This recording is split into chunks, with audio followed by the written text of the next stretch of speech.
Thanks for the support as a channel member, Brett Jones. Quick public service announcement. Public service announcement alert. It's been brought to my attention. I don't mention enough on here that I stream on Twitch 4 nights a week. I'm streaming on Twitch tonight. We've got a live transfer window with Home. It starts at 8 o'clock UK time, twitch.tv/LOLLUJO. I know you love a live transfer window, so hopefully I'll see some of you over on Twitch tonight. 8 PM UK time. If you can't catch that one, I also stream on Mondays, Wednesdays, Thursdays, Sundays, 8 PM UK time for all of them. We're doing Home all over again. We're just about to start Season 8. We're in League 1. A lovely time's being had by all. Hopefully, I'll see some of you over there.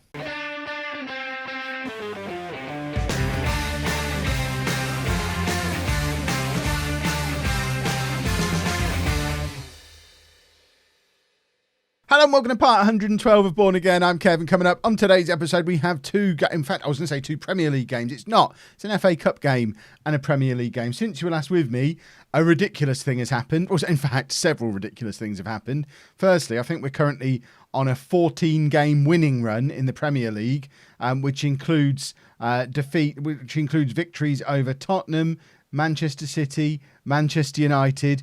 It is a run unlike any other run I've ever had with a club of the stature of Bourne. This is like Bayern Munich form from when we were in non-league to legend this year. I've got no explanation for it. It's absolute insanity. We're 23 games in. We're 6 points off the top of the league. We're actually closer to winning the title points gap wise than we are to falling out of the Champions League spots. There's 14 points between us and Manchester City down in 5th place. Sooner or later, we have to start thinking we've got a chance of getting in the Champions League here, lads. And that is a terrifying thought because we are not ready. And that's what's led to some of the other ridiculous things that have happened. Firstly, Gomez still top scorer in the Premier League. But the other ridiculous stuff I'm doing is panic buying 18-year-olds because we just don't have enough homegrown club players. In fact, let's look at that first. I'm doing it all out of sync. I'm all over the place because I wasn't expecting this season. How do I find homegrown players? There we go. So if we sort by homegrown status, homegrown at club, all we have is Ryan Robinson, who's here on loan, and Maxwell Ansong, who's our reserve right back. We do have a couple of others who are going to be getting there soon-ish. Amlang at the end of this season, Regulus the season after that. And, who's Janino? He's your new boy. We'll meet him in a minute. And he's one of several who's come in for that exact purpose, to be a homegrown at-club player, so that when we are a Champions League club, which looks like it's going to be happening sooner than expected, this was all part of the long-term plan. I wasn't supposed to have to rush this in a January transfer window. But we're just going to be a bit rough in the Champions League for 2 or 3 years, I guess. Look at him being wishful, thinking he's going to be in there for the next 2 or 3 years. If we fluke in there this year, it'll be a one-off. I guarantee it. But we're signing kids. So Vanja Dabak is an 18-year-old Croatian striker who's probably not any good. We've just panic bought anyone who's 18 has got more than about 75 on his scouting rating and is available to bring in now while they're still 18. So he was a bit of a he's been a disaster. Why can't I get back there? 4 million quid, absolute disaster. Will probably never play for us. He's got 7 finishing. I didn't even have time to fully scout him. I just went into full on panic mode and then immediately signed a much better striker than him. Janino is an 18-year-old genuine Brazilian wonder kid. He had a 91 rating on his scout rating. 3-star current ability, 5-star potentially, can play out on the wings as well. He's already almost as good as Christian Gomez, and he's 18 and Brazilian. This guy is going to be a superstar, and 3 years down the line, he's also a homegrown at-Bourne player, which is arguably even more important than him ending up better than Gomez. But in addition to those two, there's a whole bunch of others who are going to be joining us when they hit 18 or when their transfer windows end. If we get rid of we want the inactive ones. So Sergio Monrose is a 17-year-old Argentinian defender who joins us as soon as he turns 18. Ibrahim Gul, I still don't know how to do the accent thing on Turkish names. He's probably just Ibrahim, isn't he? He's a 17-year-old Turkish central midfielder who joins us when he turns 18. Valon Zafari is a 16-year-old Albanian winger who joins us when he turns 18. He's not coming in for like a year. And then Vicente Agostinho, 17-year-old Portuguese striker, who again will be joining us when he turns 18. So we're trying to bring in the 18-year-olds to try and get the homegrown players. It's obviously too little too late. It would have been nice to do this 3 years ago, so they were all turning 18 now. The thing is, 3 years ago, we were a mid-table championship club, and it didn't occur to me to bring in a load of 18-year-old wonder kids because we're going to be in the Champions League in 3 years. Quite frankly, we didn't have the money to do it then. It's all a bit too sudden and happening a little bit too soon. Not that I'm complaining, but that's why next season will be a mess. So, back down to reality. FA Cup, 4th round. We're at home against Derby. The FA Cup is the one thing we've struggled in on that run. It took 2 games and penalties to get past Stoke. That's Stoke, who are 14th in the Premier League. We've won that many consecutive, including beating Stoke in the Premier League. Just could not get past them in the FA Cup, but did manage it via penalties. So if we're rubbish in the FA Cup again, we might have 2 games against Derby coming up, but hopefully we'll be a little bit better today. You're not going to get to see Juninho make his debut because he's away on international duty, as is Sarmiento and Quero. There's obviously some kind of kerfuffle going on for the South American under-23 teams. I suggest, Olympic qualifying is going on. So that's where our South American wonder kids are. Well, not all of them, luckily, because we've got a few of them still knocking around the place, although Ariel probably would have been there, but he's out for the rest of the season with torn knee ligaments, which is why he's still knocking around at the club, but unfortunately unable to play. So this is the team that we're putting out there today. Mazinho in goal, a back four of Regulus, Da Silva, Henschel and Orlando, Cogney and Mira in midfield, and then Zimmerman, Ricardo and Cernajacki behind Gomez up front. Gomez is continuing to score at a frankly alarming rate.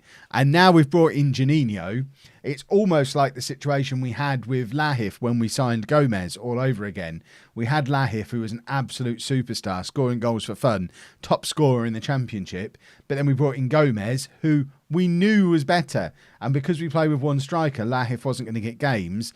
But I turned down moves for Lahif because I was afraid to make the decision, and we ended up selling him for almost nothing. Gomez is in there and forces the save out of the Derby goalkeeper. So the question for you all now is, Juninho's 5 years younger than Gomez, already almost as good as him, is going to end up even better than him, almost certainly.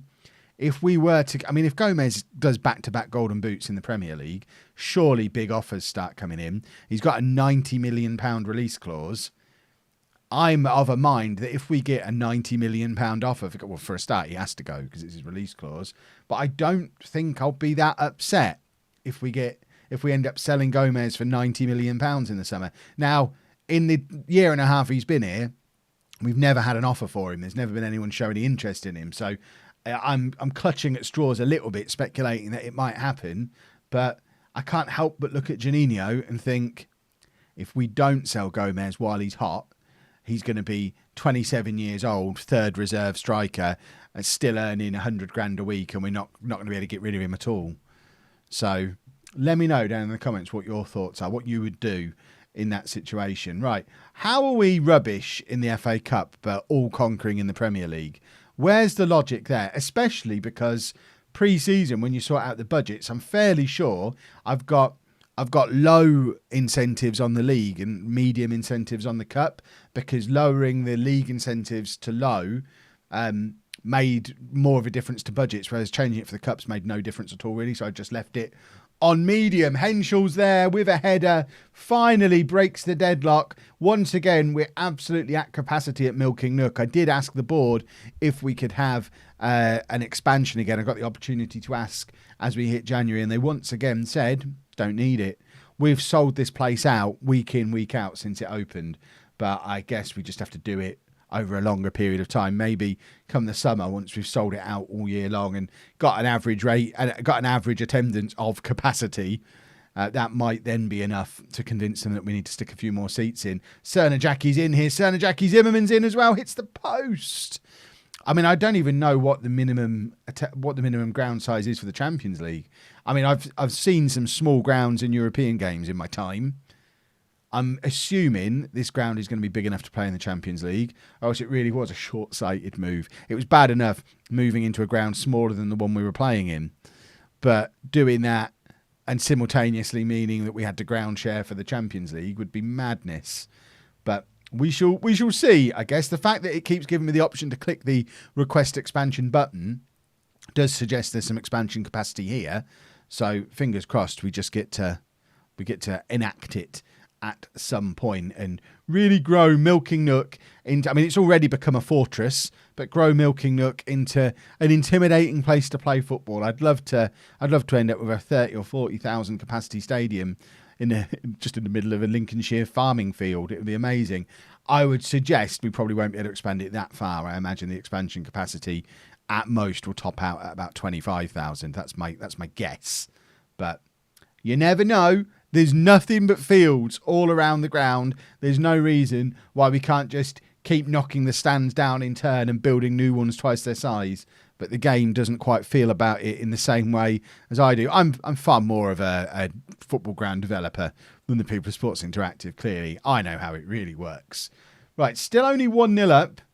10 minutes to go. We're still giving Robinson these little bits of game time here and there. My plan, especially in light of where we are in the league, my plan is still to sign him permanently as soon as I get the opportunity to, or at the very least keep bringing him back in on loan, because we're looking at this squad that we've got with so few of the youngsters having been here 2 years, which I think is the criteria for youngsters getting in the Champions League squad. The likes of Janino, he's going to have to be registered in the squad if we want to use him, because he's not, although he's under 19 or under 20 or whatever the Champions League rule is, he's not been registered with us for 2 years yet.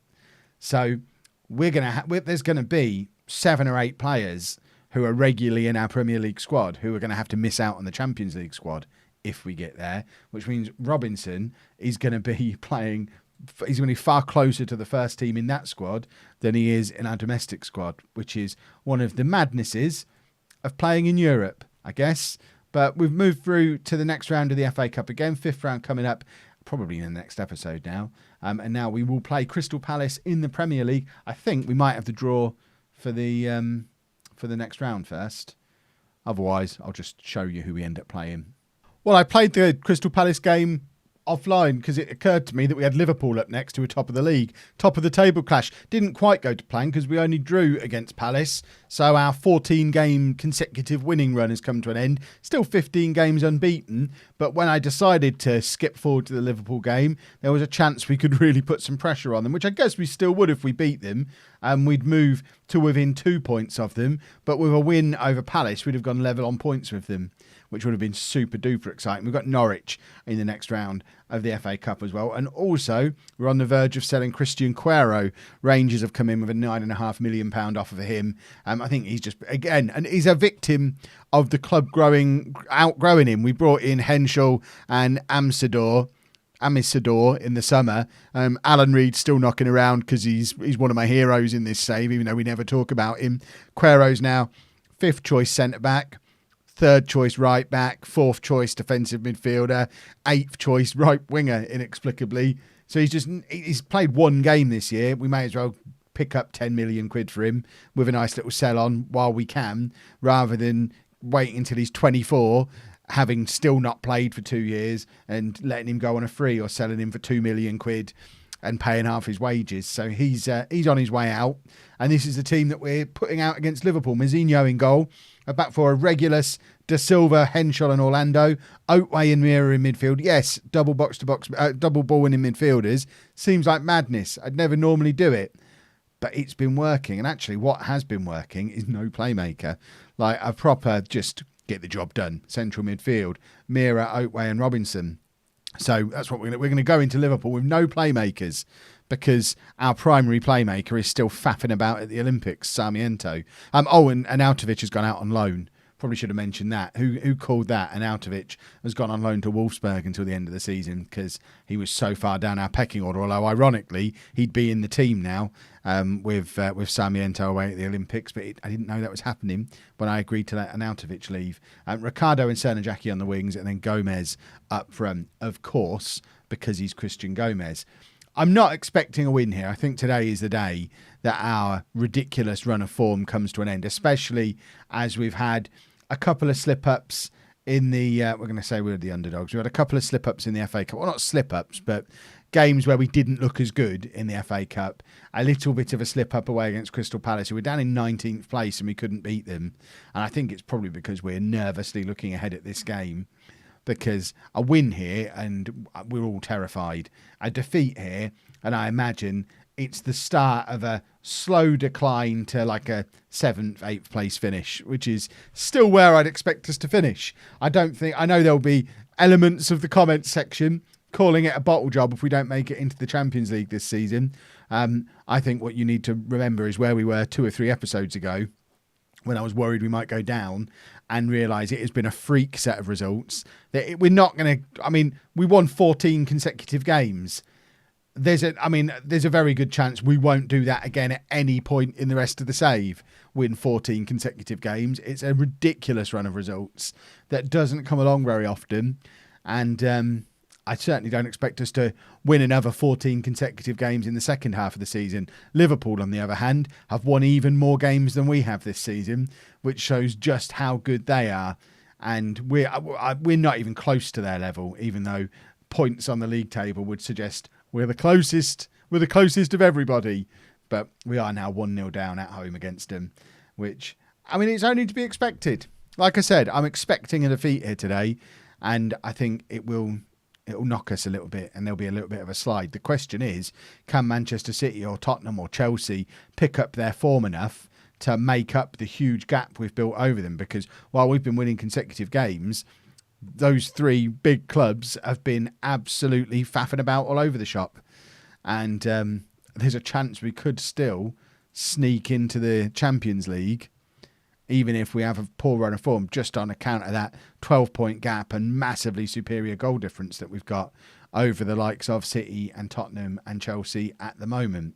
Right, let's see if we can grab an equaliser. An equaliser would be very welcome. I'd like it very much. Oatway plays it forward to Serna Jackie, nods down to Gomez, and Gomez with an absolute screamer into the top corner. Christian Gomez, what a goal.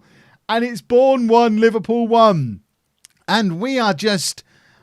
I can't even explain what kind of team we are. We're a bunch of very talented kids. The oldest player in the squad, who would it even be? Mira, probably at 24, 25. The rest of the squad it's just a collection of wonder kids who seem to be blossoming earlier than expected. Ricardo's picked up a knock, so Zimmerman can come on for him. Love the fact we've got a wonder kid to bring on in that situation. What we don't have is a central midfielder. I could really use an out of it right now. I'd like to be able to bring a central midfielder on, but we just don't have one available. We haven't got Ansong either. Where's Ansong? I wanted to make all the changes I want to make. I can't make. Right, we're going to bring Cogney on in midfield for Mira because he's on a yellow card and it worries me a little bit. And Cogney, box-to-box midfielder, does offer us something a little bit different in the middle there. I'm going to ask for 10 minutes of passion, which seems like an absolute madness because 1-1 would be a very, very good result against Liverpool. But I can't help but think the form we've been in, we could just go and sneak a goal and really put the cat amongst the pigeons as we head towards this final third of the season. Robinson skips past his man, plays it into Gomez, who had space there. Robinson shoots, but it's saved by the Liverpool goalkeeper. There's 10 minutes left. And it's been a fairly even game. Liverpool have edged us in most areas, but they've not completely outclassed us. And Gomez nods it down to Serna Jackie. Serna Jackie's in here and shoots, but it goes wide. We've had our chances, and that was probably the best chance we've had in the entire game so far. I am going to take Serna Jackie off, bring Guven on that right-hand side, just to offer something a little bit different, a better finisher maybe, a little bit livelier if he comes on and decides he wants to be. Serna Jackie's not had his best of games today, but with a couple of minutes to go, it's Liverpool with the ball, but Oatway wins it back. Zimmerman now looking to conjure something up on the left-hand side. Instead, I can only assume that's been intercepted and that wasn't Zimmerman passing it back to the Liverpool player. Da Silva does well, but not well enough. But I think Mourinho's made the save there and kept it level at 1-1. We're into the 90th minute. There's 5 minutes of additional time to play and Robinson clears looking for Gomez but doesn't get anywhere near him. Couple of minutes left now. A goal for either side at this point I think would be a little bit unfair. But Liverpool are going for it and that is a huge miss. If Liverpool end up not winning the league this year, it's that guy's fault, because that is one of the worst misses I've ever seen in Football Manager. I think we've done very well to hold Liverpool to a draw. And now, let's go and win the next 14 games in a row again and see where that leaves us. Lovely stuff. If you've enjoyed that, please make sure you leave a nice big thumbs up on there for me. Subscribe to the channel for daily Football Manager videos. And thank you very much for watching.